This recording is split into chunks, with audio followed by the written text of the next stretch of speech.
नंदगांव वाले लड़की को बरसाने नहीं देंगे, मुकुट बांध के नहीं जाएगा, कारण से बरसाना माना गया है।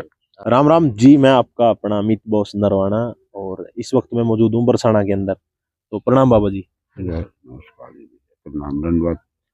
ठीक हो बाबा जी? बिल्कुल ठीक है जी। अच्छा, आप ठीक हो? हाँ बढ़िया बाबा जी। तो जो ये क्षेत्र है, तो यहाँ पे देखने की क्या क्या चीजें हैं बाबा जी? यहाँ पे देखने की चीज ये है, एक गैवर वन, गैवर वन बिहारी लाल हैं जी, मोर बिहारी लाल हैं जी, दान बिहारी लाल हैं जी, बिलासगढ़ बिहारी लाल हैं, जी, इधर तुम्हारे भान कुंड हैं और प्रिया कुंड हैं, जी, प्रेम सरोवर है, जी, कुसुम सरोवर है जी, और देह कुंड है ऊंचे गांव में, जहाँ हमारी सखी ललता जी विराजमान है, ललता विशाखा जी, है नहीं, विशाखा का गांव है रिठौरा और ललता का गांव है ऊंचा गांव जी। तो यहाँ देखने के लिए विशाल चीज सबसे बढ़िया ये है, एक आप मानगढ़ जाओगे हाँ, तो माता जी गौशाला देखने लायक चीज है, जिसके अंदर 60,000 गऊ को और भोजन मिलता है। ठीक है। और 60,000 गायें? हाँ, 60,000 गैया, 60,000? 60,000, 60,000 गायें? 60,000 गैया, बहुत है। और ये उनको संभालने हाँ, वाले कितने संभालने वाले बहुत कर्मचारी हैं, कम से कम 2-4 हजार जो है उनकी सेवा में लगे रहते हैं हर वक्त। और ये एक बार दिखा दो भाई, एक बार जो ये सड़क जाती है देखो उस साइड, हाँ, ये मानगढ़ की तरफ जाती है ऊपर से। हाँ, ऊपर से मानगढ़ के लिए जाएगी और नीचे हाँ दाया बाया घूम के ऊपर चली जाएगी, नीचे सीधी गैवर वन चली जाएगी, गैवर वन चली जाएगी। और जो बाबा जी पेड़ पौधे हैं, ये कितने टाइम से है यहाँ पे?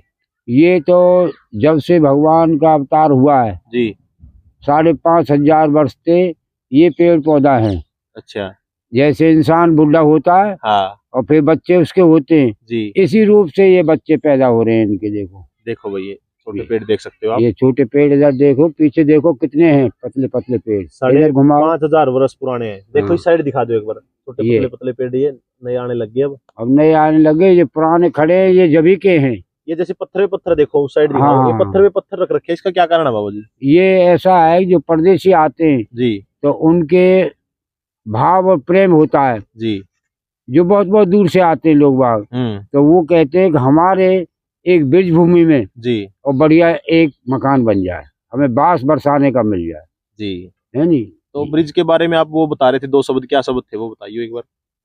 ये ब्रिज के ऐसे शब्द हैं कि आप भी जितनी दूर से आए हो, जी बाबू जी, ये वरदानी चीज है हमारा ब्रिज, और कृष्ण भगवान के ये वचन है इंद्र से। जी, एक वो व्यक्ति आएगा जो ब्रिज में जिसने जन्म लिया होगा, आप ब्रिजवासी हो, ब्रिजजन्नी हो, आके बाहर से रहे तो ब्रिजवासी कहते हैं उससे, बासी, क्योंकि आपने बास किया है यहाँ आके। जी, हमारा जन्म ब्रिज में हुआ है तो हम ब्रिजजन्नी हैं, ठीक है नहीं है जी।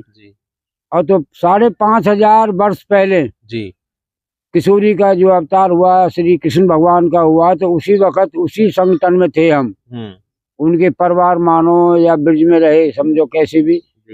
तो हम भटक गए, कोई तपस्या में भंग पड़ गई, तो इधर भटकते रहे, अब आए हम, तो हमारी किशोरी ये कहती है, चुमक बन के अपने भगत को खेदती है जी। आप हुए, हम हुए, या दिगर आदमी हुआ, वो ही आएगा ब्रिज के अंदर जो ब्रिज जन्नी होगा और नहीं आएगा। अच्छा बाबा जी, जो कहते हैं कि बरसाना के जो हैं वो नंदगांव में शादी नहीं करते, तो उसका बरसाने के जो है लोग बाग हैं तो अपनी बेटी को नंदगांव देते हैं, नंदगांव वाले अपनी बेटी को नहीं देंगे बरसाने। ठीक है जी। क्या कारण है उसके पीछे का? वो राधा रानी के उसके हिसाब किताब थे, क्यों उनकी जो 8 सखी थी तो उनमें से 3 सखी और नंदगांव में शादी हुई थी जी, जो कृष्ण भगवान है उनके ग्वालन के संग। ठीक है जी। तो इस कारण से लड़की को देंगे, नंदगांव वाले लड़की को बरसाने नहीं देंगे किशोरी की वजह से, क्यों किशोरी जी का हमारी जी का अपमान होता है इसलिए। एक मुकुट वाली बता रहे थे बात बाबा। और यहाँ हमारे जितनी 8 गांव हैं, 8 सकीन के 8 गांव में, अगर अपने बच्चे की कोई शादी करेगा लड़के की तो सिर पर मोहर नहीं रखेगा, मुकुट बांध के नहीं जाएगा, क्यों? एक ये वरदान है, एक जो शादी हुई थी श्री कृष्ण भगवान के मस्तक पर मुकुट आज भी विराजमान है, पहले भी था जी, उन्हीं की पूजा होती है, दिगर उसकी पूजा नहीं होती। अगर हम मोहर बांध के जाएंगे तो उनका अपमान हो जाएगा जी बाबा जी, इसलिए नहीं रखते हैं हम। और शादी क्या मान्यता है बाबा जी यहाँ पे? बस शादी की यही मानता है जी, सबसे घनी प्रतिज्ञा तो ये है। और वैसे जो है अपने शादी तो चलती रहती है। पहले कहते थे कि यहीं आसपास की क्षेत्रों में होती थी, अभी बाहर करने लगे शादी। मतलब ब्रज की जो गोकुल और वृंदावन, रावल, मधुपुरी, नंदगाम, बरसाना, इन्हीं गांवन में लौट शॉट शादी होती थी। गोवर्धन जी मतलब बाहर नहीं देते थे। जी क्यों? एक ब्रज की छोरी, गोकुल की गैया, गोकुल की छोरी और वृंदावन की गाय, और जिसके कर्म फूट जाए, जो ब्रज छोड़ के जाए, ब्रज को नहीं त्याग देते जी। शादी ब्रज के अंदर ही होती थी उनकी जी। आज भी यही रिवाज है और लोग बात करते हैं सब, पर दूर नहीं जाते। अब आप जैसे किसी की शादी कर दी, अब उसकी सर्विस लग गई जाके बम्बई जी, तो चले जाएगा, नहीं वैसे ब्रिज के अंदर रहेगा, वो बाहर नहीं जाएगा। तो अभी जैसे यहाँ पे राधा रानी जी का मंदिर है, हाँ, तो राधा रानी जी का मंदिर है, तो उसके बारे में क्या इतिहास है इसका? देखो, राधा रानी का ऐसा है, जो जयपुर वाला मंदिर जिससे बोलते हैं जी, ये पीछे किला है जो जी, इसी जगह पे विश्वान बाबा तपस्या करते थे। जैसे बाबा संत लोग यहाँ बैठे हैं जी, ये यहीं रहते हैं, ऐसे ही वो रहते थे। तो जयपुर वाले जो राजा थे यहाँ घूमने के लिए आए जी, उनने देखा ये तो बाबा चौरे में बैठा है, मैं पूछूं इजाजत लूं गांव वाले से, अगर जगह देने तो मैं इनका एक कोठी छोटी सी बनवा दूं कोठी जी। तो उसने प्रचार किया यहाँ 2-4 गांव में, तो उसने मांगा, तो पहले सीधे आदमी थे, जंगल पड़ा था पूरा, बहुत विशाल जंगल था ये।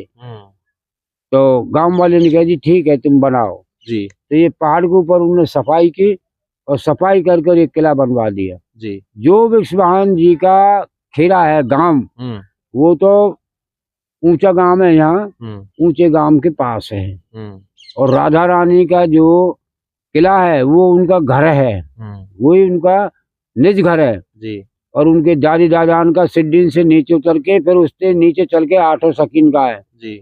वहाँ विश्वान और कीर्ति मैया का महल है नीचे ही अलग से जी। और उनके पास में सुदामा जी चौक बोलते हैं उसे, सुदामा जी की एक छोटी सी कुटिया है जी। वहीं तो बरसाने का तो इतिहास इतना बड़ा है, बहुत। बरसाना क्यों बाजा है? एक जब सिरसागढ़ में 1.25 पैर कंचन बरसाया जी, भात भरा नहीं रामा का, तो भगवान ने 1.25 पैर में कंचन बरसाया था जी। इसी रूप से यहाँ राधा रानी की 24 घंटा बरसात होती है, इस कारण से बरसाना माना गया है। ये कहते राधे राधे बरसाने वाली राधे, राधे राधे। बरसाना में राधा रानी का जन्म हुआ है। सुनते हैं तेरी रहमत दिन रात बरसती है जी, एक बूंद ही मिल जाए तो मन की कली खिल जाए। तो बरसाना उस वक्त कहते हैं, बरसाना तो बरसात होती है, उसके नाम इसका बरसाना है। बरसाना तो यहाँ पे क्या प्रसाद चढ़ता है जैसे राधा रानी पे? देखो, सबसे बड़ा प्रसाद राधा रानी का जी, अगर राधा रानी कलाकंद या बर्फी या रसगुल्ले खावे लग जाए तो हम और आप उसकी पूर्ति नहीं करते जी। क्या पूर्ति होगी हम तुम पे? नहीं, सबसे बड़ा भोग राधा रानी का और कृष्ण जी का फूल और अगरबत्ती जी। जितना सब चढ़ाओगे आप जी, तो वो बड़े खुश हो जाएंगे। और ये तो अपने स्वादिष्ट के लिए चढ़ाते हैं, चलो डिब्बा ले लिया, पेड़ा चढ़ा दो। किसी ने देखा ठाकुर जी खाता हुआ? नहीं, सही बात है। बताओ हमें, अगर 100 पेड़ा रख दो या 10 रख दो, उनमें से थोड़ा सा तो किन्नू कर ले, वो एक पेड़ा भी अडबड नहीं होगा, ऐसे कैसे मिलेंगे आप? तो यहाँ पे सबसे ज्यादा किस टाइम आते हैं लोग यहाँ? अब तो ये है कि 24 घंटा की परिक्रमा चल गई है जी, और यात्री लोग 24 घंटा आते हैं। कहाँ से शुरू होती है परिक्रमा? ये परिक्रमा तो आप बैठो यहीं से कर लो, यहीं आके पूरी हो जाएगी जी, ठीक है। जहाँ से शुरू करते हो वहाँ से कहीं कर लो परिक्रमा जी। जैसे गिरिराज जी और वृंदावन की परिक्रमा चलती है 24 घंटा, इसी रूप से हमारी किशोरी जी की परिक्रमा 24 घंटा की चलती है। कहाँ से शुरू होती है? वैसे मंदिर से होती है, राधा रानी मंदिर, राधा रानी के मंदिर से पौड़ीन से, हाँ, वहीं से हो जाएगी। कहाँ को जाना पड़ता है फिर आगे? ये ऐसे जाना पड़ेगा, बरसाना उतरोगे, बरसाने बाजार में कर, थाने के बगल में कर, चित्रा सखी और चिकसोली, गैवरवन, और गैवरवन से सीधे ये महापुर जी की बैठक है सामने नीचे, और सीधे ऐसे महल में कर निकल के पूरी हो जाएगी जी, ठीक है जी। ठीक है बाबा, यहाँ का महत्व अलग ही बदल चुका अब, बदल चुका है। बदल चुका। अब तो किशोरी के इतने भगत हो गए। एक पहले मावस पूर्णमासी के दिन गांवन के लोग आते थे 10-5, हाँ। अब तो यहाँ लाखों दुनिया आती है। कौन से महीने में सबसे ज्यादा आते हैं? यहाँ सावन भादो में ज्यादा आते हैं। सावन भादो में। सावन भादो, तो बाबा जी। सावन भादो में बहुत भीड़ रहती है यहाँ, अतीत भीड़। राधा अष्टमी पड़ेगी तो अतीत भीड़ रहेगी बहुत।